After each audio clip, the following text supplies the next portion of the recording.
नमस्कार, आप देख रहे हैं अपना बिहार और मैं हूं आपके साथ सुकन्या सिंह। और सबसे पहले अहम खबर सीतामढ़ी से, जहां आज भीषण सड़क हादसे में 5 लोगों की मौत हुई, वहीं कई लोग घायल हैं। हादसा सीतामढ़ी के कोरलहिया के पास हुआ, जहां ऑटो और पिकअप वैन में टक्कर हुई। बताया जा रहा है कि कोहरा और तेज रफ्तार के कारण ड्राइवर ने गाड़ी से नियंत्रण खो दिया। ऑटो पर सवार सभी लोग मुजफ्फरपुर के औराई के बसंतपुर गांव के रहने वाले थे। घायलों को मुजफ्फरपुर के एसकेएमसीएच में भर्ती कराया गया। हादसे के बाद आक्रोशित लोगों ने सीतामढ़ी मुजफ्फरपुर हाईवे पर हरिरामपुर के पास जाम लगा दिया। राकेश हमारे संवाददाता इस खबर पर ज्यादा जानकारी के साथ जुड़ गए हैं। राकेश, ताजा अपडेट क्या कुछ है, पूरे मामले पर बताइए। जी सुकन्या, मैं आपको बता दूं कि सभी जो लोग थे ऑटो पर सवार होकर के बसंतपुर गांव जी राकेश, सबसे पहले ये बताइए कि जो लोग घायल हुए उनकी क्या स्थिति है? जी, लोग की स्थिति काफी चिंताजनक है। 2 लोगों को एसकेएमसीएच मुजफ्फरपुर रेफर किया गया है। वहां स्थानीय जो लोग थे उनके प्रयास से लोगों को रेफर कर दिया गया है मुजफ्फरपुर एसकेएमसीएच में, जहां उनकी स्थिति चिंताजनक बनी हुई है और चिकित्सक उनका इलाज में लगे हुए हैं। जी चलिए, नजर बना के रखिए। तमाम जानकारी के लिए आपका शुक्रिया। अभी यहीं पे इसी बीच बड़ी खबर बेतिया से, जहां अधजला शव मिला है। पंडई नदी के पास ये शव मिला। हत्या के बाद शव जलाने की आशंका है। घटनास्थल पर पुलिस पहुंच गई है। तो बेतिया से बड़ी खबर आपको बता रहे हैं। पंडई नदी के पास एक शव मिला और बताया ये जा रहा है कि ये शव अध जले अवस्था में है। हत्या के बाद शव जलाने की आशंका जताई जा रही है। पुलिस को पूरे घटनाक्रम के बाद इन्फॉर्म किया गया, जिसके बाद पुलिस मौके पर पहुंची हुई है, जांच पड़ताल में जुटी है। बड़ी खबर बेतिया से, जहां अध जला शव मिलने से सनसनी का माहौल है। पंडई नदी के पास ये शव मिला और जिसके बाद पुलिस को सूचना दी गई और पुलिस मौके पर पहुंचकर जांच में जुटी हुई है। तो इन सब के बीच आपको बताएं कि बिहार में लगातार क्राइम का ग्राफ बढ़ा हुआ है। एक के बाद एक मामले प्रकाश में आ रहे हैं और ताजा मामला जो है वो बेतिया का है। शव बरामद हुआ है और बता दें कि ये शव अध जले अवस्था में है। बड़ा सवाल है कि आखिर ये शख्स कौन है, इसकी शिनाख्त कब होगी और इसके अलावा आखिर इसकी हत्या किसने की, उसके पीछे मंशा क्या कुछ थी। तो ये तमाम सवालों के जवाब ढूंढने की पुलिस कोशिश कर रही होगी। लेकिन जैसे ही ये शव मिला, वहां पर मौजूद जो लोग थे, जो प्रत्यक्ष आसपास घूम फिर रहे थे, उन लोगों में सनसनी फैल गई है। तो खबर बेतिया से आपको बता रहे हैं, अध जला शव मिलने से सनसनी का माहौल है।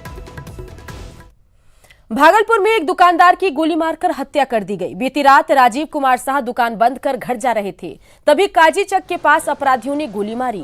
बाद में अस्पताल में उसकी मौत हुई। सूचना के बाद सदर डीएसपी मौके पर पहुंचे और घटनास्थल से एक जिंदा कारतूस भी बरामद किया। घर जा रहे थे सर, इसी क्रम में 2 मोटरसाइकिल आया, आगे से 2 मोटरसाइकिल पीछे से रोक करके 6 करके सटा करके मुंह में 2-4 आदमी था, फटाफट फायरिंग करके सर वो सुहा झोला छाछ करे में जो नहीं खींचे गिरा दिया गाड़ी लेकर के, उसी में सब फायरिंग करके निकल गया वो। अगली बड़ी खबर दरभंगा से, जहां युवक का शव मिला। तालाब के किनारे युवक का शव मिला है। हत्या कर शव ठिकाने लगाने की आशंका जताई जा रही है। कुशेश्वर स्थान की केवट गामा गांव का मामला आपको बता रहे हैं। विपिन हमारे संवाददाता इसी खबर पर ज्यादा जानकारी के साथ फोन लाइन से जुड़ गए हैं। विपिन, क्या कुछ पूरा मामला है और जो शव मिला है क्या उसकी शिनाख्त हो पाई है या नहीं? जी सुकन्या, अभी सब के शिनाख्त नहीं हुआ है। वो 20 से 25 वर्ष का युवक है और अभी जो जिस हालत में उसका शव मिला है वो आशंका जताया जा रहा है कि इसकी हत्या कर यहाँ सबको ठिकाने लगाने के लिए तालाब में फेंक कर अपराधी फरार हो चुके हैं। पुलिस ने सबको अपने कब्जे में लेकर पोस्टमार्टम के लिए भेज दिया है डीएमसीएच। और ये सब इसके पीछे क्या है, इसके जो कुशेश्वर स्थान पुलिस है वो जांच शुरू कर दिया है। जी चलिए विपिन, नजर बना के रखिए। फिलहाल तमाम जानकारी के लिए आपका शुक्रिया। बिहार में पुलिस की कार्यशैली सवालों के घेरे में है। कानून के रखवाले ही कानून के साथ खिलवाड़ कर रहे हैं। पुलिस की कार्यशैली से लोगों का विश्वास टूटता जा रहा है।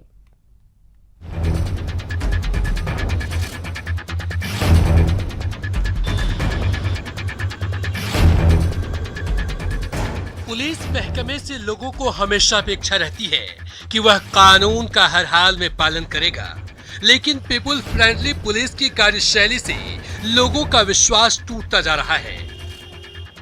सच तो यह है कि कानून के रखवाले ही कानून की धज्जियां उड़ाने से बाज नहीं आ रहे।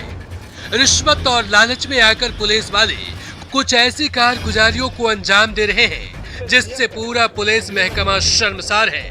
राजधानी पटना में हाल के महीनों में घटी घटनाओं ने पुलिस महकमे को दागदार कर दिया। बीते कुछ महीनों के आंकड़ों पर नजर डालें तो दागदार नंबर 1, बेऊर थाने की पुलिस ने 1.5 लाख रुपए रिश्वत लेकर लुटेरा गिरोह को रिहा कर दिया। मामले का जब खुलासा हुआ तो 5 पुलिसकर्मी पहुंच गए हवालात। दागदार नंबर 2, कुख्यात विकास सिंह को दिल्ली से फरारी मामला। आला कमान ने इस मामले में दारोगा अखिलेश सिंह समेत 6 पुलिसकर्मी गिरफ्तार। दागदार नंबर 3, भ्रष्टाचार की आज से एसपी ऑफिस भी अछूता नहीं रहा। सिटी एसपी पूर्वी के रीडर अजय कुमार रिश्वत के आरोप में गिरफ्तार हो गए और पहुंच गए सलाखों के पीछे। दागदार नंबर 4, शराबबंदी में शराब पीकर पाटलिपुत्र थाने के मुंशी नशे में फरियादियों के साथ बदसलूकी की, जिसके बाद पटना पुलिस की काफी किरकिरी हुई। दागदार नंबर 5, गांधी सेतु पर अवैध वसूली के आरोप में 45 पुलिसकर्मी सस्पेंड। खाकी की करतूत से जाहिर है कि पुलिस की साख पर सवाल उठना लाजमी है। इस तरह की घटनाएं हो रही हैं। एक तो विभागीय नियंत्रण का अभाव है, सीनियर स्तर का कंट्रोल खत्म हो चुका है, उनका कोई नियंत्रण नहीं है। दूसरा कि जो नए लड़के आ रहे हैं उनको जो ट्रेनिंग दी गई है, उनको जो प्रशिक्षण मिला है वो भी ठीक से नहीं मिला है। पुलिस की कार्यशैली पर सवाल को लेकर आरोप प्रत्यारोप का दौर भी जारी रहा। विपक्षी पार्टी आरजेडी इसके लिए सरकार को ही जिम्मेवार ठहराने में लगी है, तो वहीं सत्ताधारी दल पुलिस कर्मियों के जेल जाने की घटना को सकारात्मक रूप से देखने की नसीहत देते नजर आते हैं। पूरी तरह से जो पुलिसिंग है उस पर लोगों की विश्वसनीयता जो है, विश्वास जो था वो धीरे धीरे कम हो रहा है। अब जो हरकत पुलिस के आ रहे हैं, कुछ पुलिस वालों के चलते पूरा पुलिस महकमा बदनाम हो रहा है। जेल पहुंचाने वाले जेल अगर जा रहे हैं तो कहीं ना कहीं हमारे तंत्र की कामयाबी के तौर पर इसे देखा जाना चाहिए कि कानून के रखवालों को भी कानून तोड़ने की इजाज़त नहीं दी जा सकती है। अगर वो गलती करेंगे तो जेल की सलाखों के पीछे जाएंगे। सत्ताधारी दल के नेता चाहे जो कहें, लेकिन पुलिस महकमा जिनके ऊपर न केवल कानून व्यवस्था दुरुस्त रखने का दारोमदार है, बल्कि अपने को पाक साफ रखते हुए समाज में अपने प्रति विश्वास भी कायम करना है। न्यूज 18 के लिए पटना से संजय कुमार की रिपोर्ट। मोतिहारी से गुरुओं की कलंक कथा सामने आई। यहां शिक्षा के मंदिर की गरिमा को तार तार करते हुए स्कूल के शिक्षक ही क्लासरूम में मदिरा पार्टी करते तस्वीरों में कैद हुए। वायरल हो रहे इस वीडियो की न्यूज 18 पुष्टि नहीं करता, लेकिन जो तस्वीरें सामने आई उसे झुठलाया भी नहीं जा सकता। मधुबन के सरैया नवीन उत्क्रमित मध्य विद्यालय की ये तस्वीरें वायरल हो रही है। ग्रामीणों की माने तो वीडियो में मांस और मदिरा का सेवन कर रहे स्कूल के प्रभारी प्रधानाध्यापक और 2 शिक्षक हैं। राज्य में पूर्ण शराबबंदी का माहौल तो ये शिक्षक उड़ा ही रहे हैं। साथ ही ग्रामीणों का आरोप ये भी है कि शिक्षक बच्चों के मध्याह्न भोजन में गड़बड़ी कर उस पैसे से आए दिन शिक्षा के मंदिर में शराब पार्टी करते रहते हैं।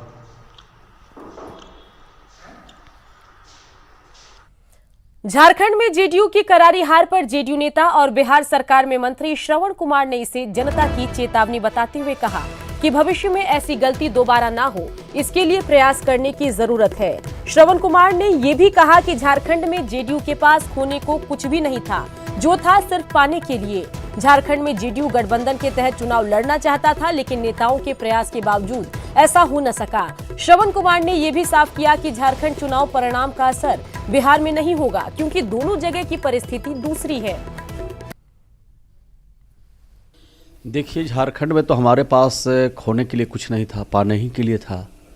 और हमने और हमारे नेताओं ने प्रयास किया कि हम गठबंधन बना करके वहाँ पर चुनाव लड़े, लेकिन गठबंधन नहीं हो सका और अकेले चुनाव लड़ना पड़ा। अब तो परिणाम सामने है। जो वहाँ की जनता ने जनादेश दिया है उसका मैं स्वागत करता हूँ, और भविष्य में ऐसी गलती नहीं हो जिसका खामियाजा हम सबको भुगतना पड़े। ये संकेत है, चेतावनी है जनता का, जनादेश का। इसका अपमान नहीं होना चाहिए। निश्चित रूप से बिहार में नीतीश कुमार के नेतृत्व में चुनाव लड़ने की बात कही भी जा रही है और चुनाव उनके नेतृत्व में लड़ेंगे। बिहार की स्थिति दूसरी है, झारखंड की स्थिति दूसरी थी। झारखंड चुनाव परिणाम को लेकर जारी सियासत थमने का नाम नहीं ले रही। एक तरफ जहां विरोधी एनडीए पर खुलकर हमला बोल रहे हैं, तो वहीं दूसरी तरफ एनडीए नेताओं का मानना है कि झारखंड चुनाव परिणाम का असर बिहार पर नहीं पड़ेगा। यह एनडीए एकजुट है और आगे भी रहेगा। दूर दूर दूर तक कोई इसका असर नहीं पड़ने वाला है।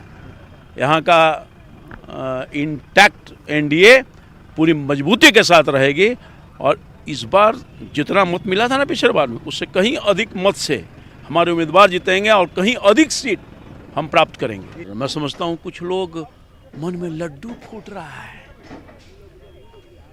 मुख्यमंत्री का हसीन सपना देख रहे हैं। जनता इतना बेवकूफ़ है। जो बिखरा हुआ एनडीए वोटरों का, उसका वो परिणाम है।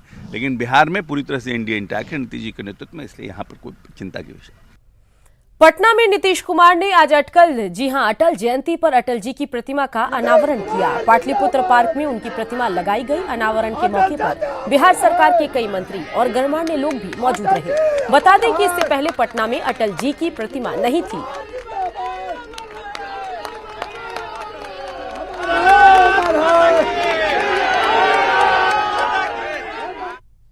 इससे पहले राज्यपाल फागू चौहान, मुख्यमंत्री नीतीश कुमार, पूर्व सांसद रामकृपाल यादव, मंत्री श्याम रजक, मंत्री अशोक चौधरी समेत कई नेताओं ने अटल जी की चित्र पर माल्यार्पण कर श्रद्धांजलि दी।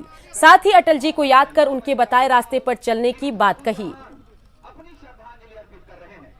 अटल बिहारी वाजपेयी जी एज ए प्रधानमंत्री के रूप में उनका एक बड़ा योगदान रहा है देश में, और आज एक शालीन और जिसको बोलते हैं स्वाभाविक राजनीतिक का जयंती है। सब लोग उनको श्रद्धासुमन अर्पित करते हैं और उनके प्रति अपनी कृतज्ञता व्यक्त करते हैं कि उन्होंने राष्ट्र निर्माण में एक महत्वपूर्ण भूमिका अदा की है।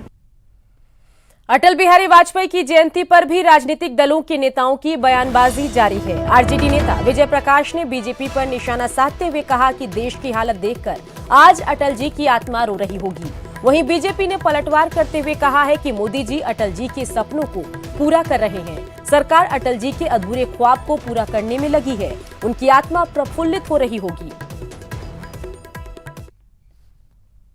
हम तो आज सबसे पहले सुबह सुबह हम अटल जी हमारे देश के पूर्व प्रधानमंत्री रहे हैं, इसलिए हम उनके प्रति हम नमन व्यक्त करते हैं कि एक अच्छे और एक सभी समाज को लेकर चलने वाले व्यक्ति हमारे देश में हुए थे, जो कि आज मेरा देश अधूरा पड़ा हुआ है। लेकिन हमें खेद है कि उस भारतीय जनता पार्टी में जो कि देश को और समाज को एक करके चलने वाले व्यक्ति की पार्टी में आज जो स्थिति है, आज उनका आत्मा रो रहा होगा कि हमारे बनाए हुए भारतीय जनता पार्टी में आज क्या हो रहा है, जो देश को तोड़ने वाला है, जो धर्म के नाम पर राजनीति कर रहा है। आज उनकी आत्मा रो रही होगी और वह जो है आज सुकून के नींद नहीं ले पा रहे होंगे इन कुकृतों के कारण। कश्मीर से कन्याकुमारी तक आज माननीय नरेंद्र मोदी जी ने पूरा किया। उन्होंने कहा था कि देश में एक समान नागरिक संहिता कानून बने, आज उसको भी साकार कर रहे हैं।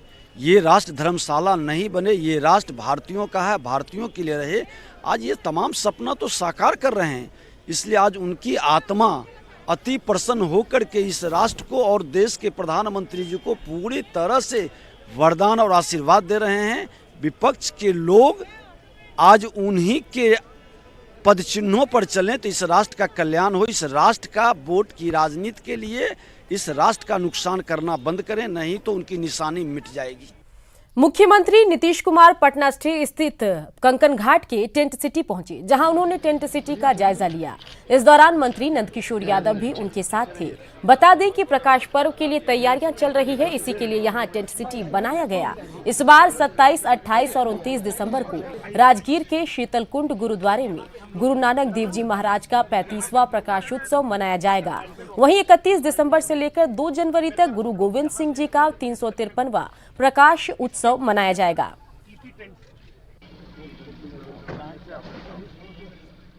सरकार की उदासीन नीति से खगड़िया के पान किसान परेशान हैं। मथुरापुर और महेश कुंड के इलाकों में सालों से पान की खेती होती आ रही है।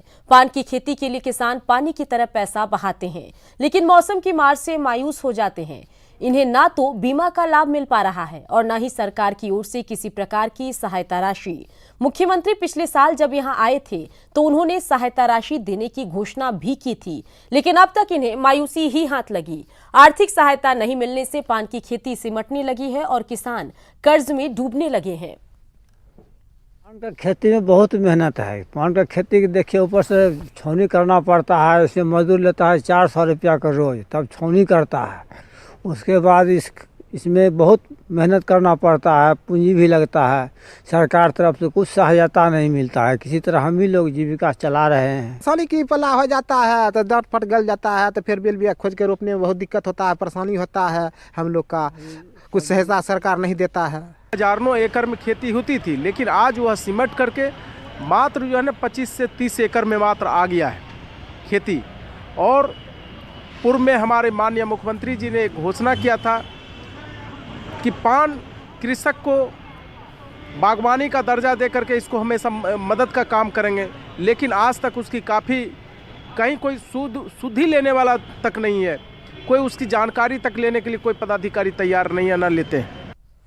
भगवान बुद्ध की तपोभूमि बोधगया पहुंचे धर्मगुरु दलाई लामा ने महाबोधि वृक्ष के नीचे भगवान बुद्ध की पूजा अर्चना की।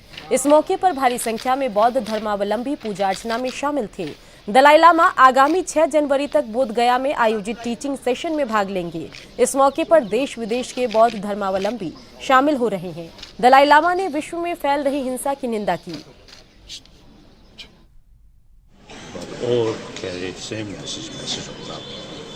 So, all major different traditions, different philosophies, utilize that, and the ultimate aim is to bring inner peace through practice of compassion. Now India is the example. CM Nitish Kumar आज पटना स्थित तख्त श्री हरि मंदिर पहुंचे, जहां उन्होंने गुरु के दरबार में मत्था टेका। इस दौरान प्रबंधक कमेटी ने उपहार स्वरूप सिरोपा सौंपा।